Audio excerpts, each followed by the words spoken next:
نن بیا په مدرسه کې د قرآن چوي ختمونه ګلونو ماشومانو تاسو کړي محنتونه نن بیا په مدرسه کې د قرآن چوي ختمونه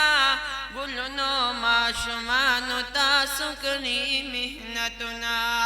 ګلونو ماشومانو تاسو کړي محنتونه قرآن چې څوک زده کړي او بیا وکړي بې عمله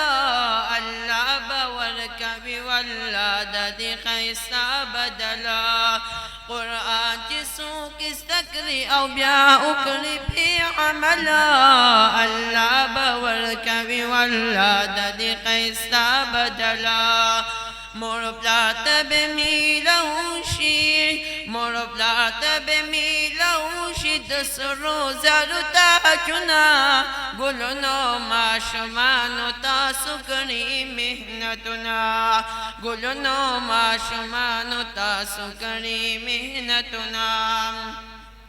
زده کړي د قرآن چې راتلی به مدرسې ته په مینه سبقونه په علومو جامې ته زده کړي د قرآن چې راتلی به مدرسې ته په مینه سبقونه د علومو جامې ته نن وګورئ میلاو شو درته څومره عزتونه ګلونو ماشومانو تاسو کړي محنتونه نن بیا په مدرسه کې د قرآن چوي ختمونه ګلونو ماشومانو تاسو کړي محنتونه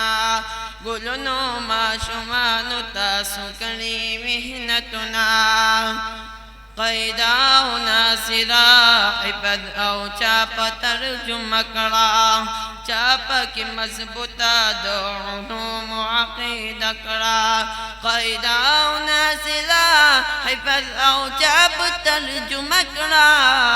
چاپ کې مضبوطه په علوم عقیده کړه نن پاک الله درکړي دلوي مقامونه نن پاک الله درکړي دلوي مقامونه ګلونو ماشومانو تاسو کړي محنتونه ګلونو ماشومانو تاسو کړي محنتونه نن بیا په مدرسه کې د قرآن چوي ختمونه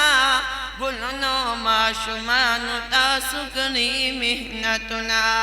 ګلونو ماشومانو تاسو کړي محنتونه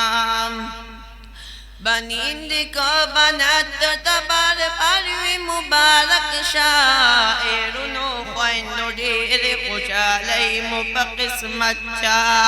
بنیند کو بنات تبار پروي مبارک شاعرونو خويندو ډېر خوشالۍ مو په قسمت چا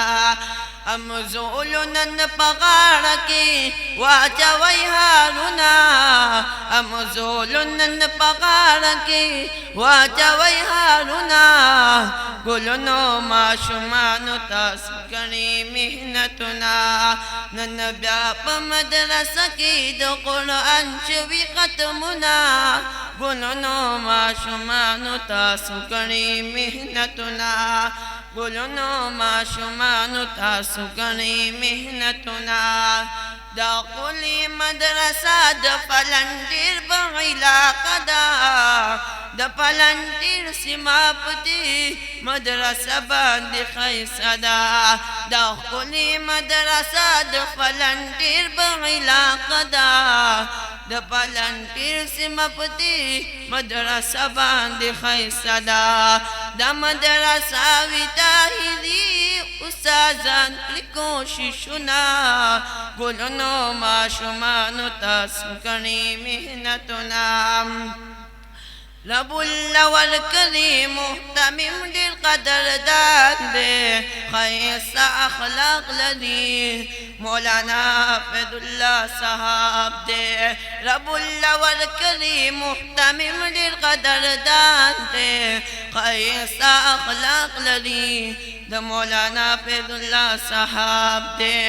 ډېر خلک پی کوا دي چې لري ډېر کمالونه ډېر خلک پی کوا دي چې لري ډېر کمالونه ګلونو ماشومانو تاسو کړي محنتونه نن بیا په مدرسه کې د قرآن شوي ختمونه ګلونو ماشومانو تاسو کړي محنتونه ګلونو ماشومانو تاسو کړي محنتونه